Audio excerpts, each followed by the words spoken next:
Rasulillah wa ala alihi wa ashabihi wa man tabi'ahum bi ihsanin ila yaumiddin.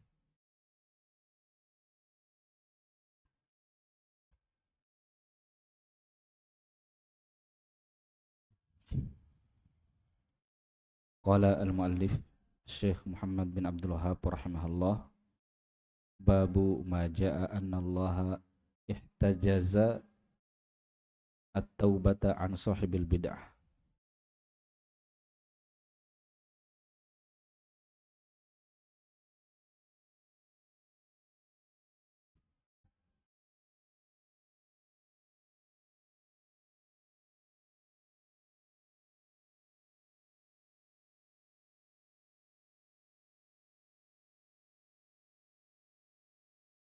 Bab apa yang datang, yaitu keterangan yang datang bahwa Allah Subhanahu wa taala menghalangi taubat atas pelaku bid'ah.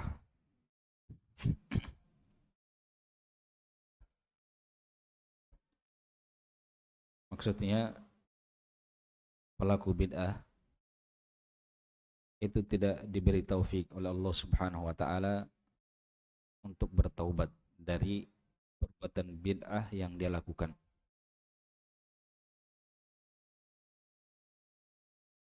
Mengapa seperti itu? Karena bid'ah itu lebih dicintai oleh iblis daripada maksiat. Di sini ada ucapan yang dinisbahkan kepada Al-Imam Sufyan Ats-Tsauri rahimahullah. Beliau mengatakan al-bid'atu ahabbu ila iblis minal ma'siyah. Bid'ah lebih dicintai oleh iblis daripada maksiat. Fa innal ma'siyata yutabu minha. Karena perbuatan maksiat seseorang itu bisa bertaubat darinya. Wal bid'atu la yutabu minha. Sementara bid'ah pelakunya tidak bertobat darinya. Apa maksudnya? Katanya annal mubtadi alladhi yattakhidhu dinan lam yashra'hu Allahu wala rasuluhu qad zuyyina lahu su'u amalihi fara'ahu hasan. Karena mubtadi, pelaku bid'ah yang mengambil agamanya, menjadikan agamanya sesuatu yang Allah Subhanahu wa taala tidak syariatkan, tidak pula rasulnya. Kadang atau sungguh amalan yang jeleknya, kejelekan amalannya diperindah untuk dia, sehingga dia melihatnya amalan itu sebagai sesuatu yang baik. Bid'ah kan seperti itu ya. Sesuatu yang Allah tidak syariatkan, perkara baru dalam agama, berarti dia hal yang tidak terpuji. Dia bukan hal yang baik. Tapi pelaku bid'ah itu melihat itu sebagai sesuatu yang baik. Maka ketika melihat bid'ah itu sebagai sesuatu yang baik, fahuwa la yatubu madama yarahu hasan. Maka dia tidak akan bertobat selama dia masih terus melihat amalan itu sebagai sesuatu yang baik. Bagaimana caranya dia mau bertobat sementara dia itu menyangka itu hal yang baik? Masa dia mau bertobat dari hal yang baik? Ya. Lianna awwalat taubah al-ilmu bi anna fi'lahu sayyi'un liyatuba minhu. Karena awal taubat itu adalah mengetahui bahwasanya perbuatannya itu jelek, sehingga dia bisa bertobat darinya. Atau ilmu bahwasanya dia meninggalkan kebaikan yang dia diperintahkan dengannya, apakah itu perintah wajib atau perintah sunnah. agar dia bertobat dan dia melakukan hal tersebut. Famadama yara fi'lahu hasanan wa huwa sayyi'un fi nafsil amri fa innahu la yatub. Maka selama ahli bid'ah itu melihat perbuatannya itu adalah kebaikan, padahal sebenarnya perbuatan itu kan kejelekan, itu bid'ah. Nah, maka dia tidak akan bertobat darinya. Ya. Jadi al bid'ah atau sahibul bid'ah itu tidak diberikan taufik oleh Allah Subhanahu wa taala untuk bertobat. Ya. Ini ghaliban ya, kebanyakannya seperti itu. Ya. Walaupun ada di antara para pelaku bid'ah itu bertobat dari bid'ahnya.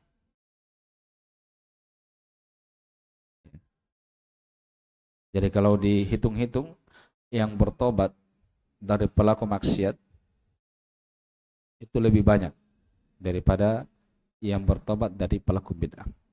Yang bertobat dari pelaku bid'ah itu sangat sedikit, ya. Alasannya tadi karena melihat dan meyakini apa yang dia lakukan itu adalah sesuatu yang mendekatkan diri kepada Allah Subhanahu wa taala. Kemudian kata penulis rahimahullah, hada marwiyun min hadithi Anas. Ini itu ucapan anallaha ihtajaza taubata an sahibil bid'ah. Ini diriwayatkan dari hadis Anas. Diriwayatkan dari hadis Anas bin Malik radhiyallahu taala anhu. Innallaha ihtajaza taubata an sahibil bid'ah. Begitu lafaz hadisnya. Ya. Berarti judul babnya ini penulis ambil dari hadis, ya. Ambil dari hadis. Hadisnya Al-Albani menghukumi sanadnya sebagai sanad yang sahih, ya, sebagaimana dalam al-silsilah as-sahihah.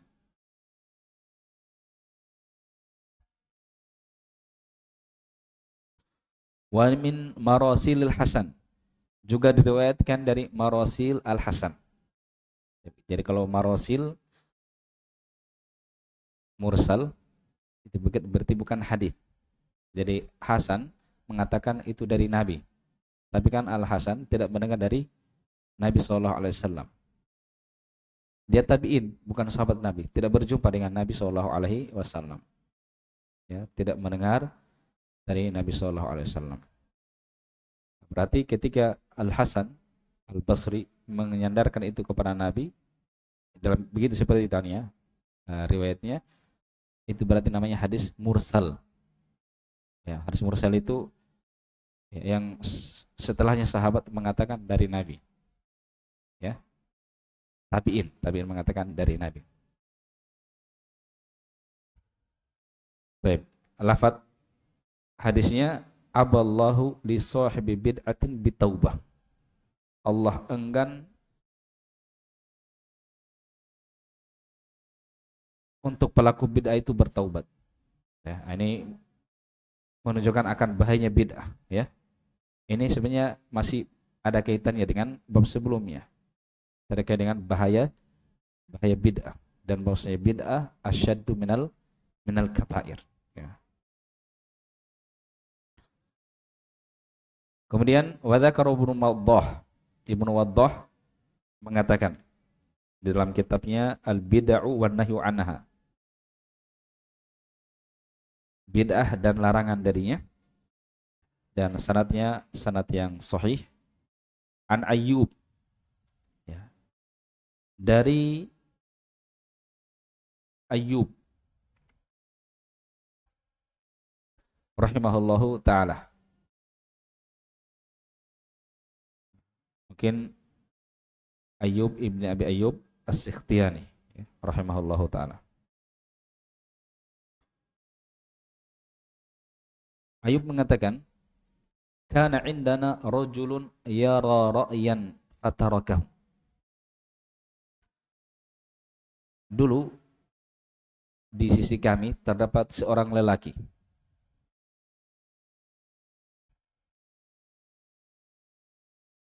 yara ra'yan, yang berkeyakinan dengan sebuah keyakinan, berpendapat dengan sebuah pendapat. Ya. Yang dimaksud di sini pemikiran Khawarij.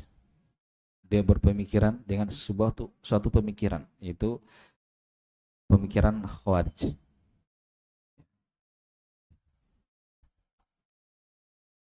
Fatarakahu,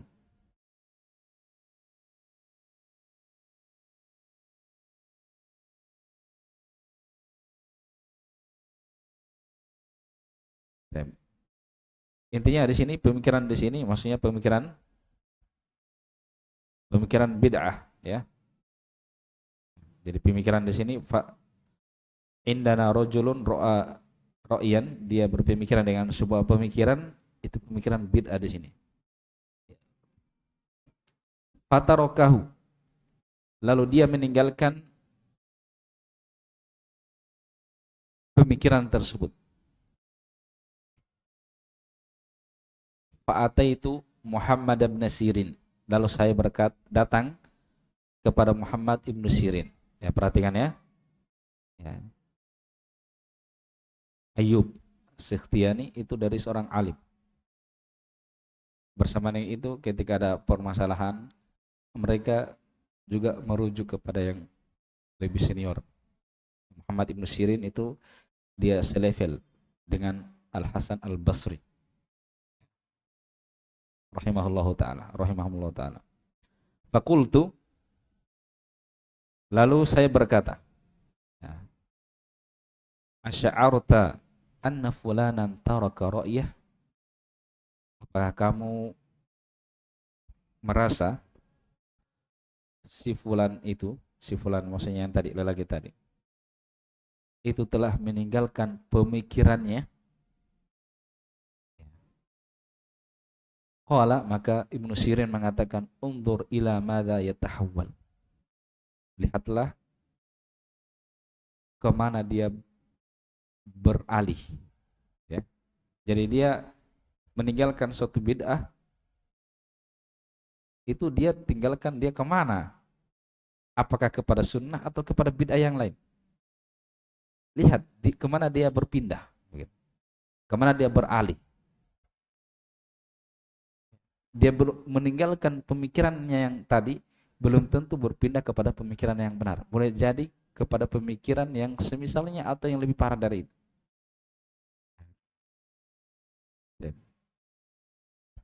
Kata Ibnu Sirin, inna akhirul hadithi asyaddu alaihi min awwalihi. Sebab sesungguhnya akhir hadis itu lebih dahsyat terhadap mereka daripada awalnya. Awal hadis tentang Khawarij, ya, disebutkan itu mereka punya ibadah-ibadah yang luar biasa. Sampai kata Nabi mensifati ibadah mereka, kalian wahai para sahabat akan merendahkan, menganggap sedikit ibadahnya kalian dibandingkan ibadahnya mereka. Kalian akan menganggap sedikit puasanya kalian. Ini bukan puasa wajib ini. Kalau puasa wajib kan bersyarikat di situ kaum muslimin. Ini puasa sunnah. Kalian akan meremehkan. Tadi sholat juga bukan sholat wajib. Ya mulai sholat sunnah, ya. Kalian akan meremehkan, menganggap sedikit puasa-puasa kalian dibandingkan dengan puasa mereka. Bacaan Al-Qurannya kalian dibandingkan bacaan Al-Qurannya mereka. Itu awal hadis. Ya. Akhir hadisnya, yamrukuna minal Islam kama yamrukus sahmu minar romiyah thumma la ya'uduna ilaih. Jadi ini yang disebutkan di akhir hadis. Yamrukun artinya yakhrujun, mereka keluar dari agama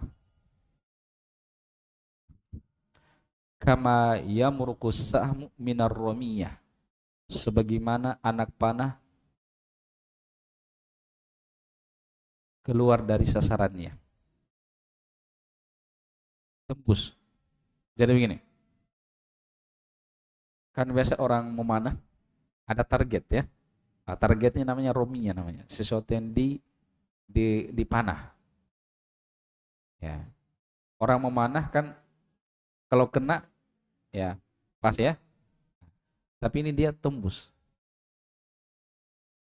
keluar. Jadi mereka keluar dari Islam yang benar lewat batas. Kan harusnya tidak tembus ya, tapi dia keluar lewat batas. Mereka ekstrim, orang-orang yang ekstrim dalam berpemikiran. Tsumma la ya'uduna ilaihi. Kemudian dikatakan mereka tidak kembali ke situ. Tidak kembali kepada Islam itu. Ya. Nah, dari hadis ini para ulama berselisih pendapat. Ada yang mengatakan Khawarij itu keluar dari agama. Karena dikatakan yamrukuna minal Islam, mereka keluar dari Islam sebagaimana keluarnya anak panah dari sasarannya, menembus sasarannya. Sementara ulama yang lain mengatakan tidak kafir karena mereka keluar dari Islam, itu Islam yang di atas sunnah begitu. Jadi mereka di atas bid'ah, bukan sebagaimana Islam yang dibawa oleh Nabi SAW. Ya, tapi mereka bukan belum sampai keluar dari agama. Ya, tapi dari sini menunjukkan bahaya bid'ah. Ya, jadi bid'ah orang-orang Khawarij itu mereka tidak langsung berpemikiran sampai seperti itu. Dimulai dari bid'ah yang kecil. Ya, mengada-adakan ya sholat yang tidak ada syariatnya, mengada-adakan jenis dari puasa yang tidak ada syariatnya, ya. Tapi bid'ah ini membesar dan membesar. Ya. Makanya kalau kita perhatikan, ketika ada dai, ya, yang ada penyimpangan sedikit yang kelihatan, tapi dia membela bid'ah misalnya, walaupun bid'ah bukan bid'ah besar, bid'ah kecil. Nah, bertahun-tahun setelah itu lebih mengerikan pemikirannya itu. Lebih mengerikan. Kadang dia tidak tegas di dalam membid'ahkan yang bid'ah, mengharamkan yang bid'ah, itu awalnya. Takut mengingkari bid'ah. Setelah itu dia takut untuk mengingkari kekafiran.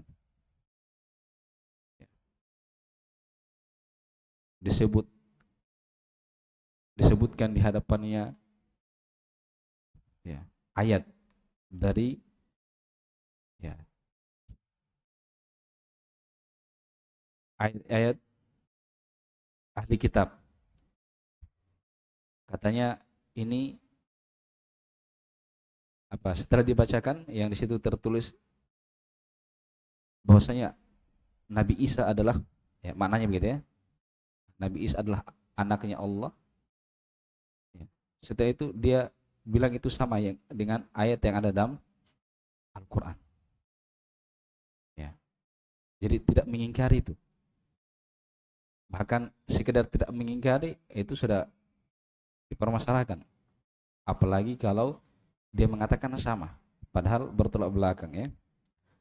Qala ini Abdullah, hamba Allah, itu tidak sama dengan anak Allah. Ya, sampai seperti itu penyimpangan. Padahal di awal-awal tidak sampai pada seperti itu. Tapi itu seperti itu. Bid'ah itu akan membesar sedikit demi sedikit. Ya. Baik, berikutnya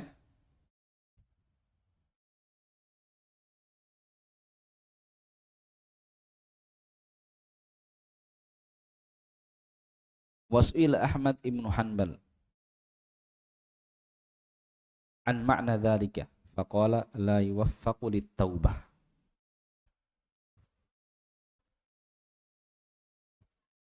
Imam Ahmad ibnu Hanbal ditanya tentang makna hal itu.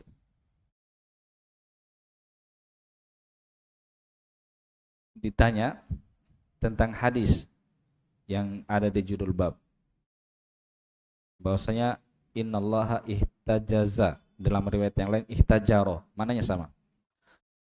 Sesungguhnya Allah menghalangi taubat an sahibi bid'ah, dari setiap an kulli sahibi bid'ah, dari setiap pelaku bid'ah. Apa maksudnya Allah menghalangi taubat dari setiap pelaku bid'ah? Yaitu la yuwaffaq wa la yuyassaru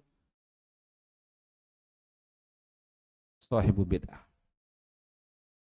Pelaku bid'ah itu tidak diberi taufik dan tidak dimudahkan untuk bertaubat. Ya, tidak dimudahkan. Ya. Alasannya itu tadi. Ya. Pelaku bid'ah melihat apa yang dilakukan itu kebaikan. Dan seseorang tidak mungkin bertobat dari sesuatu yang dia sangka itu adalah kebaikan. Ya. Seseorang itu bertobat kalau dia merasa bersalah. Kan syarat taubat harus ada apa? Harus ada nadam, penyesalan. Harus ada al-iqla', meninggalkan. Harus ada azam untuk tidak kembali kepada perbuatan itu. Dan ini tidak mungkin bisa terrealisasi, terwujud pada sesuatu yang dianggap itu sesuatu yang baik, mendekatkan diri kepada Allah Subhanahu wa taala. Dan hadis berikutnya atau bab berikutnya, bab qoulillahi ta'ala ya ahlal kitab lima tuhajjuna fi Ibrahim.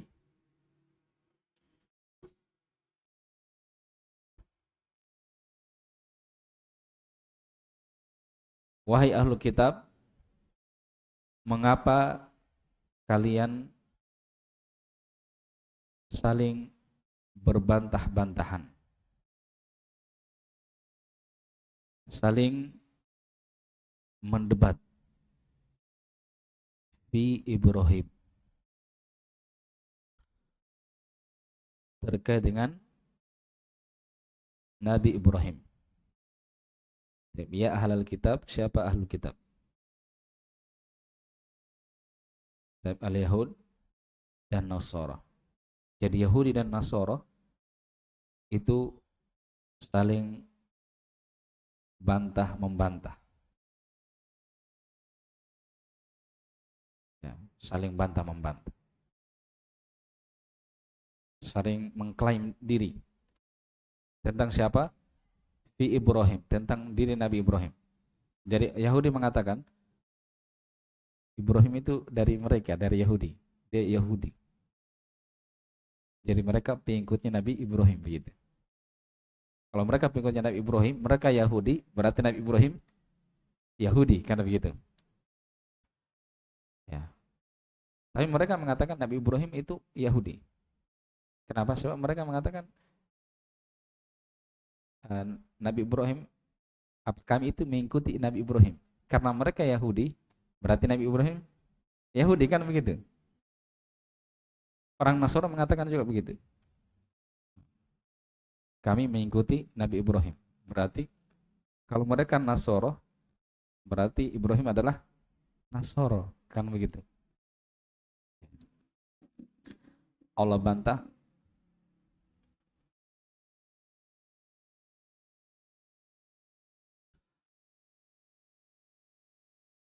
wa ma unzilatit Tauratu wal Injilu illa min ba'dih.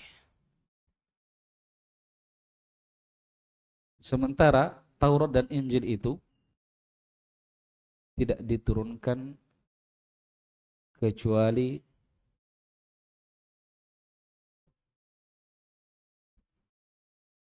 setelah Nabi Ibrahim. Ya, setelah Nabi Ibrahim. Nah, di sini disebutkan kisah tentang turunnya ayat ini.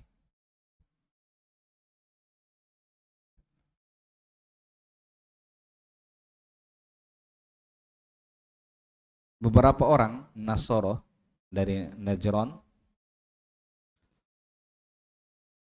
dan beberapa ulama dari Yahudi ijtama'at, berkumpul di sisi Rasulullah sallallahu alaihi wasallam. Fatanaza'u indahu, lalu mereka berselisih di sisi Nabi sallallahu alaihi wasallam. Faqalatil ahbar, ulama Yahudi mengatakan, maka na Ibrahimu illa Yahudiyan. Ibrahim itu hanyalah Yahudi, dia Yahudi. Nasara mengatakan, maka na Ibrahimu illa Nasraniyan. Ibrahim itu orang Nasara, bukan yang lain. Maka Allah pun menurunkan ayat ini. Ya ahlul kitab, lima tuhajjuna fi Ibrahim wa ma unzilatit Tauratu wal Injilu illa min ba'di. Afala ta'qilun? Wahai ahlul kitab, mengapa kalian saling bantah-membantah terkait dengan Nabi Ibrahim? Yahudi mengatakan Ibrahim adalah Yahudi, Nasara mengatakan Ibrahim adalah orang Nasara. Padahal Taurat yang merupakan pegangan orang Yahudi dan Injil yang merupakan pegangan orang Nasrani itu tidak diturunkan kecuali setelah Nabi Ibrahim. Jadi bagaimana Nabi Ibrahim yang terdahulu mau mengikuti orang yang datang kemudian? Ini kan tidak masuk akal. Makanya dikatakan afala ta'qilun. Mengapa kalian tidak berakal? Tidakkah kalian berakal? Bagaimana mungkin kalian mengaku Ibrahim itu Yahudi, sementara Nabi Ibrahim itu datang sebelumnya, sebelum adanya Yahudi, sebelum adanya Taurat, jauh sebelum zamannya Nabi Musa. Yahudi kan pengikutnya Nabi Musa, ya. Ya, mereka menisbahkan diri mengikuti Nabi Musa. Demikian pula orang Nasoro. Ya, Nasoro lebih tidak mungkin lagi, lebih jauh lagi daripada orang Yahudi.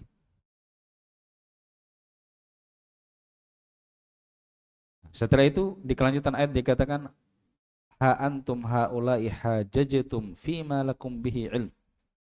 Falimatu hajjuna fima laisa lakum bihi ilm. Kalian ini telah berbantah-bantahan pada apa-apa yang kalian memiliki ilmu di situ.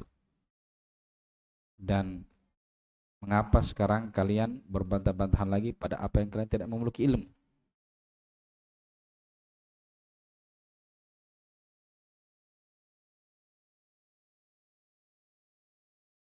Ya, ya, sudah waktu sholat Isya. Insyaallah kita sambung di pertemuan berikutnya.